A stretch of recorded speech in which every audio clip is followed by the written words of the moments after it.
അധോലോകം, അനാഥത്വം, ചതി, ഗുണ്ടാപ്പക, അവിഹിതം, തങ്കച്ചിപ്പാസം, അങ്ങനെ ക്ലീശകളുടെ കുത്തൊഴുക്കുള്ള സിനിമയാണ് മണിരത്നം ചിത്രമായ തഗ് ലൈഫ്.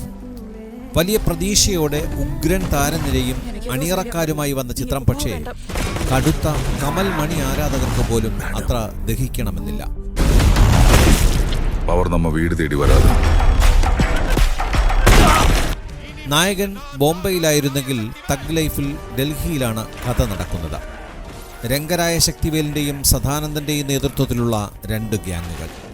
ഇവർ തമ്മിലുള്ള കുടിപ്പകയിൽ നിന്ന് തുടങ്ങുന്ന സിനിമ കഥയുടെ തുടക്കം മുതൽ അവസാനം വരെ ക്ലീശകളാണ്. കഥയിൽ പറയത്തക്ക പുതുമകളില്ലെങ്കിലും മേക്കിങ്ങിലെ മികവ് കുറവുകളെ കുറച്ചൊക്കെ മറികടക്കാൻ സഹായിക്കുന്നു.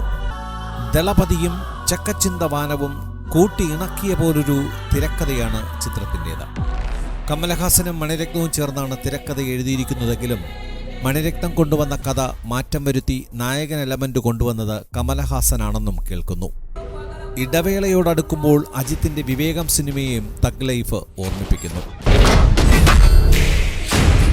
ഇന്ത്യൻ സിനിമയുടെ മാസ്റ്റർ ഫിലിം മേക്കറിലൊരാളായ മണിരത്നത്തിന്റെ ഫോം നഷ്ടപ്പെടുന്നുവെന്ന് പരക്കെ വിമർശനമുണ്ടെങ്കിലും പൊന്നിയിൻ സെൽവത്തിലൂടെ അതെല്ലാം അദ്ദേഹം തിരുത്തി എഴുതിയിരുന്നു.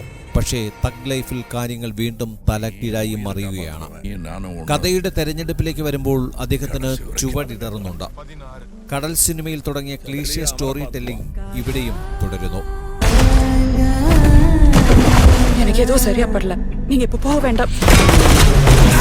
എന്തായാലും തഗ് ലൈഫിന്റെ വിജയം കാത്തിരുന്ന് കാണാം.